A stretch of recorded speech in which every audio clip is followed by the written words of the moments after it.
এই যে বলছিলে হাসি, সবসময় তো হাসতে হাসতে কাজ করা যায় না। আমি সুভাষিসদার ক্ষেত্রে জানতে চাইব, এরকম দীর্ঘ জীবনের একটা জার্নি, সেই জার্নিতে এরকম কখনো হয়েছে হাসাতে হচ্ছে কিন্তু আদতে মানুষটার মনটা সেদিনকে সেই জায়গাটায় নেই? কোন পরিস্থিতিতে সে মানুষকে হাসাতে গেছে, তার যন্ত্রণাকে লুকিয়ে, সে কথা না চট করে কোনোই জায়গায় জানতে চায় না। শো চালিয়ে যেতে হবে, সে যত প্রতিকূলতাই আসুক না কেন, যে বাধাই আসুক না তোমার কাছে। বন্ধুত্বের কথা বললে আমি নিশ্চয়ই প্রসেনজিতের কথা বলবো। মাত্র ক্লাস 4, তার অভিনয়ে হাতে খড়ি। তারপর ধীরে ধীরে তিনি এলেন সকলের মাঝে, আর তারপরটা তো হিস্ট্রি। না, মূলত তাকে আমরা কমিক চরিত্রে দেখে থাকলেও তিনি যে কি জাত অভিনেতা সেটা কিন্তু প্রমাণ পাওয়া গিয়েছিল হারবার্টেও। এই মুহূর্তে আমরা তার নতুন করে পরিচিতি দেওয়ার কোনো দরকার পড়ে না, কারণ তিনি আমাদের সকলের প্রিয় অভিনেতা, অবশ্যই শুভাশিস মুখোপাধ্যায়। শুভাশিসদা কেমন আছেন প্রথমেই জানতে চাই। খুব ভালো, খুব ভালো। আমি সবসময় ভালো থাকার চেষ্টা করি এবং সবাইকে ভালো রাখতে চেষ্টা করি। এবং এই যে এক গাল হাসি নিয়ে ওয়ার্ম ওয়েলকাম, এই ভালো থাকাটাই, হাসিটাই বোধহয় সব থেকে বড়। একদমই তাই, একদমই তাই। হাসিটাই তো আসল, যার কারণে তুমি দেখো এই ইদানিং আবার একটুখানি দেখছি তার প্রভাবটা কমেছে। লাফিং ক্লাব বলে হলো না, সবাই হাসছে হা হা হো হো করে, কি না হাসলে নাকি শরীর মন সব ভালো থাকে। তো সেইটা তো তারই প্রমাণ যে হাসিটা ভীষণ প্রয়োজন। এখন আবার দেখছি লাফিং ক্লাবে কনসেপ্টটা কমে গেছে, এখনও অতটা দেখতে পাই না, কিন্তু এটাই তো প্রমাণ করে যে মানুষ হাসতে চায়, হাসিটা খুব প্রয়োজন, হাসিটা শরীর স্বাস্থ্য মন সব কিছু ভালো রাখে। তো আমিও সেরকমই চাই, আমি হাসতে চাই, হাসাতে চাই। হাসাতে চাই মানে এই নয় যে সবসময় মানুষকে হাসিয়েই যাব, আমি বাড়ির মধ্যে যা যা করছি বাড়ির লোককে হাসিয়েই যাচ্ছি, এ তো সম্ভব নয়। পরিস্থিতি অনুযায়ী, যেহেতু আমি অভিনেতা, আমার অভিনয়ের মধ্যে দিয়ে, সেই চরিত্রের ওর মধ্য দিয়ে গল্পের প্রয়োজনে যেটা দরকার সেই অনুযায়ী আমি মানুষকে হাসাই। শুভাশিসদা, ঠিক যেটা জানতে চাইছিলাম, মানে সেটা উত্তরই পেলাম আর কি।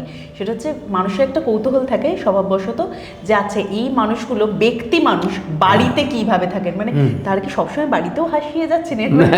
শুভাশিসদা কতটা সিরিয়াস মানুষ আর কি। আর সিরিয়াস মানে কি, নর্মাল, সিরিয়াস বলে কিছু না, নর্মাল থাকি বাড়িতে, তো স্বাভাবিক কারণেই সবসময় হাসাবার প্রয়োজন পড়ে না। তার ফলে নর্মাল যেরকম একটা মানুষ থাকতে পারে সেভাবেই থাকি।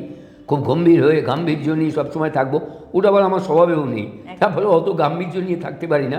কিন্তু নর্মাল একটা মানুষ যেরকম থাকে আমি বাড়িতে সেরকমই থাকি, বাইরেও সেরকমই থাকি।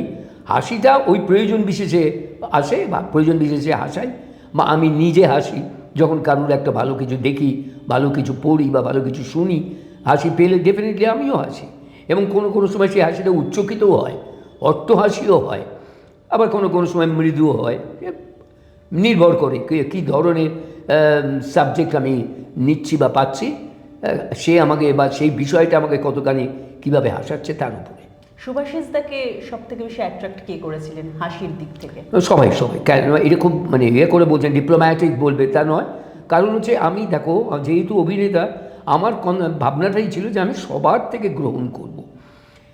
এক একজন অভিনেতার এক একটা ধারা, এক এক ধরনের অভিনয়ের ধারা।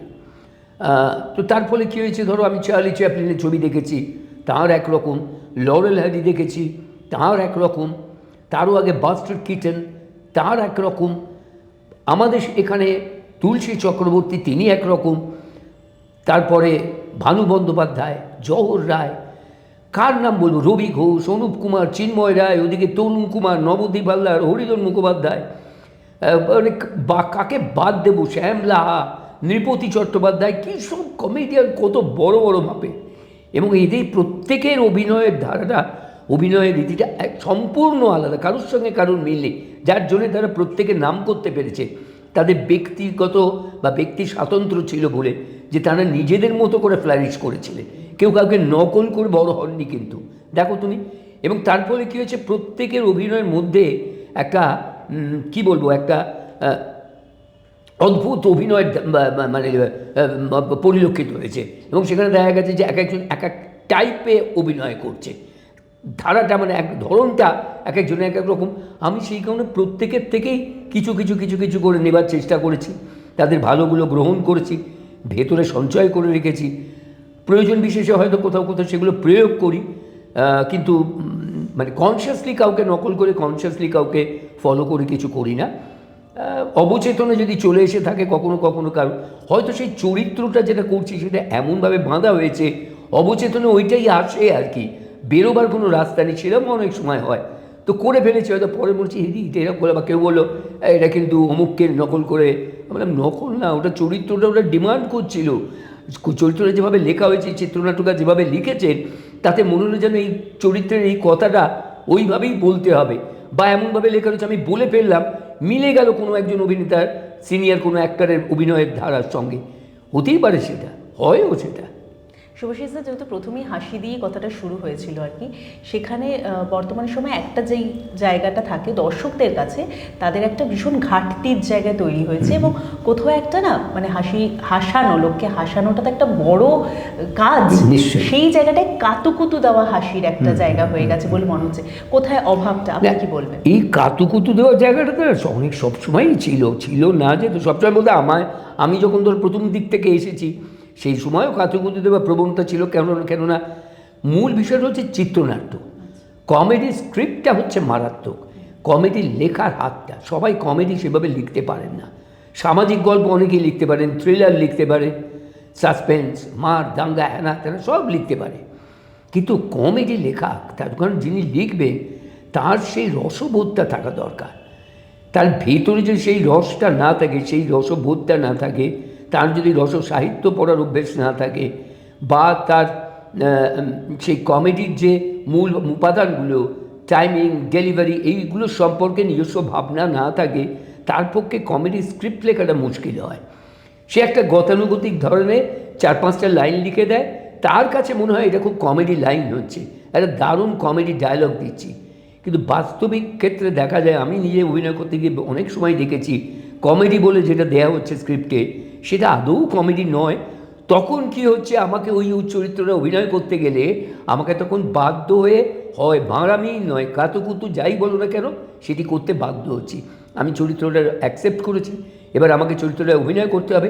কিন্তু অভিনয় করতে গিয়ে বা চিত্রনাট্য যখন পড়ছি, আমি দেখতে পাচ্ছি এর মধ্যে নেই, এই কমেডি স্ক্রিপ্টই নয় এটা, এবং সংলাপগুলোর মধ্যে কোনো রস নেই, একদম মানে কাট সংলাপ। কিন্তু আমাকে করতে হবে, আমাকে মানুষকে হাসাতে হবে। প্রডিউসার আমাকে নিয়েছে, ডিরেক্টর আমাকে নিয়েছে যে সুভাষী মুখার্জি হাসাবে দর্শককে। এবার সেই দর্শককে হাসাতে গিয়ে তখন আমাকে অতিরিক্ত করতে হয়, অতি নাটক যেটাকে বলে থাকি, সেটা করতে হয়, কিছু কিছু করতে হয়েছে। হ্যাঁ, সেটা করে দর্শক নিশ্চয়ই আনন্দ পেয়েছেন, তার জন্য আজকে আমি যে জায়গায় দাঁড়িয়েছি সে তো দর্শকের ভালোবাসা আশীর্বাদই। হয়তো দর্শকদের সেগুলো ভালো লেগেছে, এবং হয়তো মনে হয়েছে যে হ্যাঁ, এই মানুষটা এইটা করতে পারে। আর আমি সবসময় যে কথাটা বলি, যে আমি নিজে আগে যে চরিত্র অভিনয় করছি সেটাকে বিশ্বাস করব। আমি নিজে যদি বিশ্বাস না করি, আমি অভিনয়ের মাধ্যমে দর্শককে বিশ্বাস করাবো কীভাবে? সুতরাং আমার কাছে যাই এসছে, যে চিত্রনাট্যে আসো, এখনও যখন আসে, আমি পড়ে আগে নিজেকে ওখানে বসাই, যে আমি বিশ্বাস করছি হ্যাঁ এটা এই আমার দায়িত্ব সেটাকে দর্শকের কাছে ঠিকভাবে উপস্থাপন করা, যাতে দর্শক চরিত্রটার সঙ্গে নিজেকে রিলেট করতে পারে, ভাবতে পারে যে এই মানুষটা এইটাই। আমি একদম গোড়ার দিকে বলেছিলাম ক্লাস 4 থেকে হাতে খড়ি, তারপর হচ্ছে মঞ্চ। এবার মঞ্চের ক্ষেত্রে একটা খুব সত্যি কথা রয়েছে, যেটা এখন অনেকেই শুনে থাকেন আর কি, সেটা হচ্ছে the show must go on. আমি সুভাষিসদার ক্ষেত্রে জানতে চাইব, এরকম দীর্ঘ জীবনের একটা জার্নি, সেই জার্নিতে এরকম কখনো হয়েছে হাসাতে হচ্ছে কিন্তু আদতে মানুষটার মনটা সেদিনকে সেই জায়গাটায় নেই? চট করে জিজ্ঞেস করে না কেউ,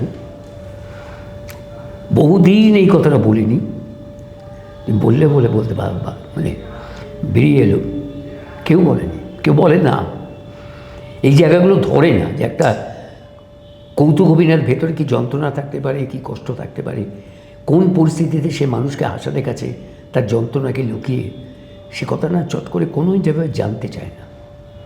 বললে বলছি, আমি তখন একটা ছবি করছিলাম, তার ছবির পরিচালক ছিলেন নন্দন দাশগুপ্ত, সেই সময় বাংলা সিনেমা করতেন নন্দন। সেই ছবিতে প্রসেনজিৎ ছিল, শতাব্দী ছিল। আমার শুটিং, আমি ওখানে তখন আমি বেশিরভাগ ছবিতেই আমাকে দেখা গেছে প্রসেনজিতের বন্ধু হিসেবে, কিন্তু ওই ছবিতে আমি শতাব্দীর বন্ধু ছিলাম। আমার পরের দিন শুটিং, মানে যে ডেটগুলো দেওয়া রয়েছে, ধরো আজকে আমি জাস্ট উদাহরণ হিসেবে বলছি, আজকে ধরো আজকে তো এমনি বৃহস্পতিবার, কালকে শুক্রবার আমার শুটিংয়ের ডেট আছে। সেই দিন সকালবেলা আমার কাছে খবর এলো, আমার বাবা মা থাকতেন বেলঘড়িয়ায়, আমি তখন এই দক্ষিণ কলকাতায় বালিগঞ্জ অঞ্চলে যেখানে এখন থাকি, আমার ওই বেলঘড়িয়ার বাড়ির সামনে যারা থাকতো সেখান থেকে একটি ছেলে আমার বাড়িতে সকালবেলা এসছে। আমার স্ত্রী সেটা আমাকে ডাকলো, বললো ওঠো, আমি শুয়েছিলাম, বললো ওঠো। কী হয়েছে? বলে যাও ঘরে, ওরা বসে আছে, গিয়ে কথা বলো। ও কারা? বলে বেলঘড়িয়া থেকে এসছে।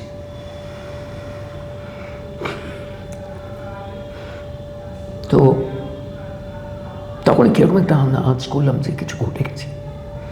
হঠাৎ সকালবেলা ওরা কেন আমার বাড়িতে? পাশের ঘরে গেলাম, ওরা মুখ নিচু করে বসে আছে, আমি বুঝেছি কিছু একটা ঘটেছে। বলল তোমাকে যেতে হবে বেলঘড়িয়ায়, মেসমশাই এরকম করেছিলাম, বুঝে গেছি। আমি ওদেরকে বললাম দাঁড়া, চল আমার সঙ্গে একটু, আমি একটু স্টুডিও যাব। বলে ঠিক আছে, ওরা কিছু বলতেও পারছে না, ওরা আগে একটু স্টুডিও যাব, সেখান থেকে যাব। তা আমি আমার স্ত্রী সেটাকে বললাম যে ঠিক আছে, আমি বেরোচ্ছি, আমার তো শুটিংয়ের ইয়ে দেওয়া ছিল, আমি ঘুরে তারপরে আসছি, ওখানে যাচ্ছি। শুটিংটা ছিল NT1-এ, নন্দন দাশগুপ্তর অফিসও ছিল ওখানে। আমি ফ্লোরে স্টুডিওতে ঢুকেছি, কেউ তো কিছু জানে না। আমি গিয়ে নন্দনদার সঙ্গে দেখা করলাম, বলে কি শুভাশিস, তাহলে সব ঠিক আছে? শুটিং পরের দিন শুটিংটা ছিল, বলে তাহলে কালকে সকালে চলে আসছো, টাইম তোমায় বলে দিচ্ছে। তা আমি বললাম যে আমি একটা কথা বলবো। বললো হ্যাঁ বলো। বললাম আমার বাবা আজকে চলে গেলেন, কালকে আসবো তো বটেই, একটু দেরি হতে পারে। বলো না না ঠিক আছে ঠিক আছে, তুমি কোথায় এখন যাচ্ছ? বাবা কোথায় থাকবে? আমি বললাম ওই বেলঘড়িয়া। ওটা ঠিক আছে ঠিক আছে, তুমি যাও তুমি যাও, ঠিক আছে তুমি তোমার মতো এসো, আমি সেইভাবে প্ল্যান করছি, আমি বলেও দেবো ওদের। পরের দিন এলাম কাছা পড়ে, শুটিং করব, আমি কিন্তু ডেট ক্যান্সেল করিনি। পরের দিন এলাম কাছা পড়ে, মেকআপ রুমে বসে আছি, স্টুডিও ভেতরে যখন যাচ্ছি প্রডিউসার দাঁড়িয়ে আছে, আমাদের কে শুভাশিস, এটা এটা আজকে কস্টিউম, বাহ সব ঠিক আছে তো? আমি বললাম হ্যাঁ। আমি ন্যাচুরালি ওনার দোষ নয়, উনি তো জানেন না ঘটনাটা। হ্যাঁ বলে আমি মেকআপ রুমে চলে গেছি। বেশ কিছুক্ষণ বাদে প্রডিউসার ছুটে এসছে আমার ঘরে। শুভাশিস সরি, আমি বুঝতে পারিনি, আমি ভেবেছি এটা আজকে তোমার কস্টিউম, কিছু মনে করো না। আমার বললাম তুমি তো জানো না, তুমি কী করবে, তোমার তো দোষ নয় দাদা। ঠিক আছে ভাগ্য হয়েছে, কিন্তু আমি তো কাজকে ফেলে রাখবো না, আমি তো কাজ তো অফ করতে পারবো। ওই সেই দুঃখ হচ্ছে, কাজ করলাম। এই তো থাকেই মানুষের জীবনে, কিছু করারও থাকে না সবসময়। যে এই যে বলছিলে হাসি, সবসময় তো হাসতে হাসতে কাজ করা যায় না। তো এই ঘটনা তো মানুষের জীবনে ঘটে, আমরা তো মানুষ, এই সুখ দুঃখ আছে, কান্না, এইগুলো নিয়েই আমাদের চলতে হয়। আমিও সেইভাবে চলি, তার থেকে আলাদা কিছু নই।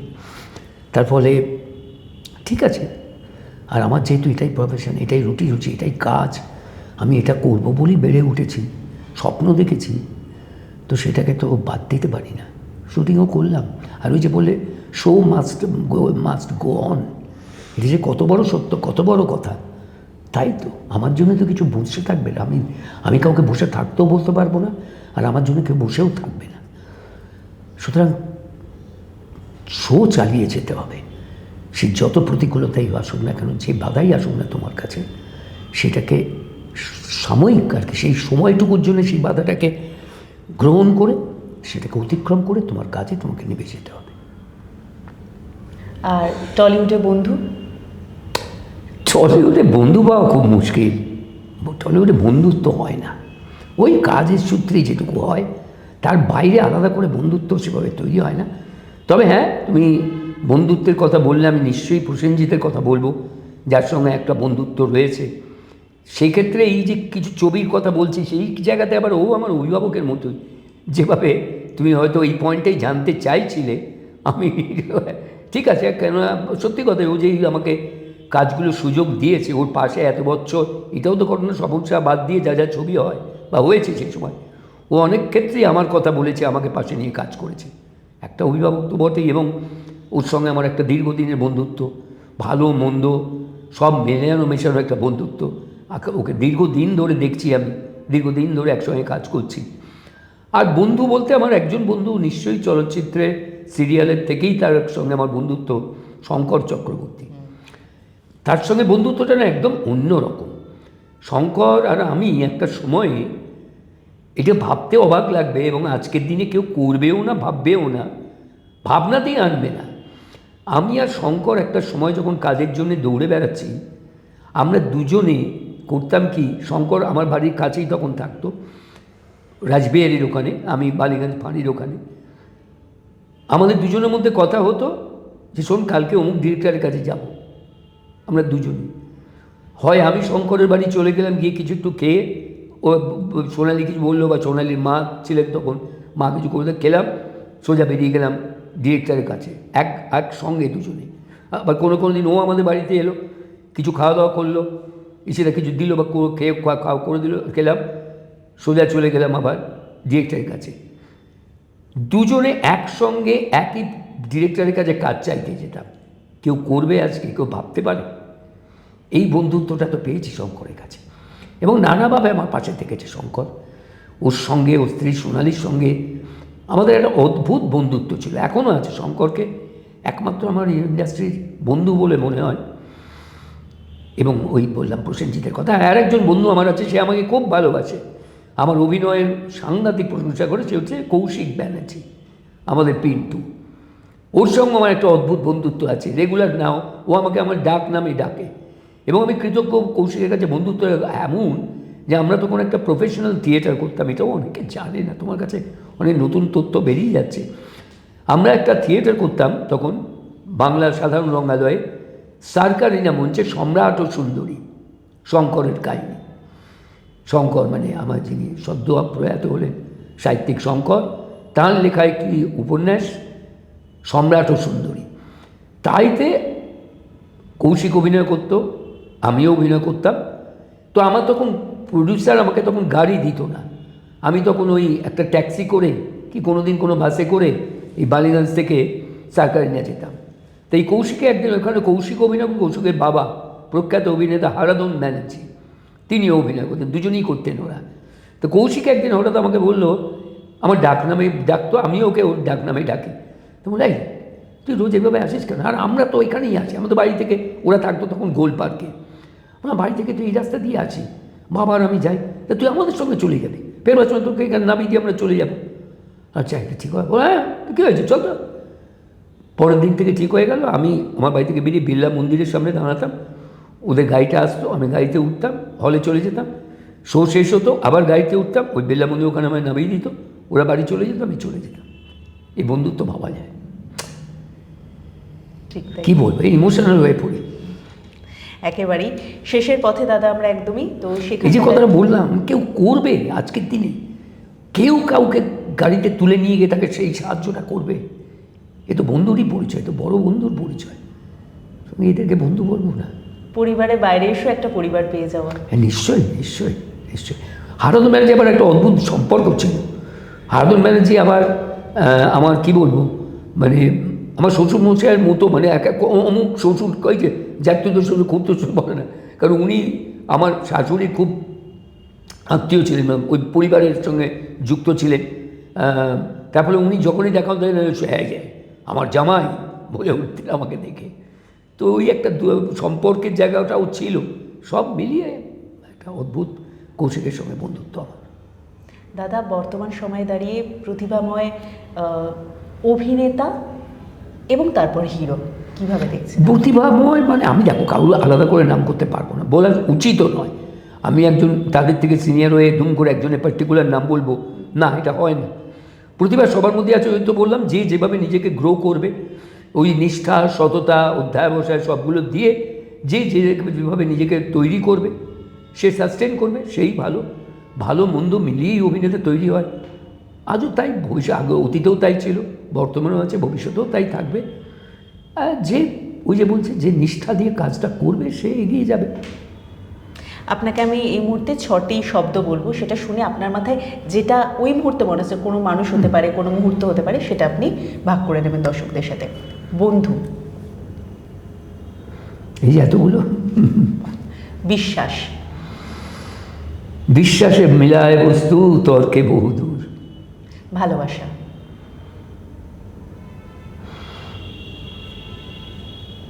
ওই সাবাসে উত্তম করে চলে আসে, ভালোবাসার আগুন জ্বালাও, ঝাড় বাতিটা নিভিয়ে দাও। অভিনয়। এটাই আমার ধ্যান, জ্ঞান, সব কিছু। জীবন। জীবন যে কি তা আমাকে ঘাড়ে ধরে শিখিয়ে দিয়ে যাচ্ছে। এবং এটা আমার স্ত্রীর সংলাপ, আমাদেরই একটি নাটক, ভূত বলে একটি নাটকের সংলাপ। কি অসাধারণ কথা, একটা সিচুয়েশনের মধ্যে একটি চরিত্র বলে ওঠে যে জীবন যে কি তা আমাকে ঘাড়ে ধরে শিখিয়ে দিয়ে যাচ্ছে। শেষ। ভয়।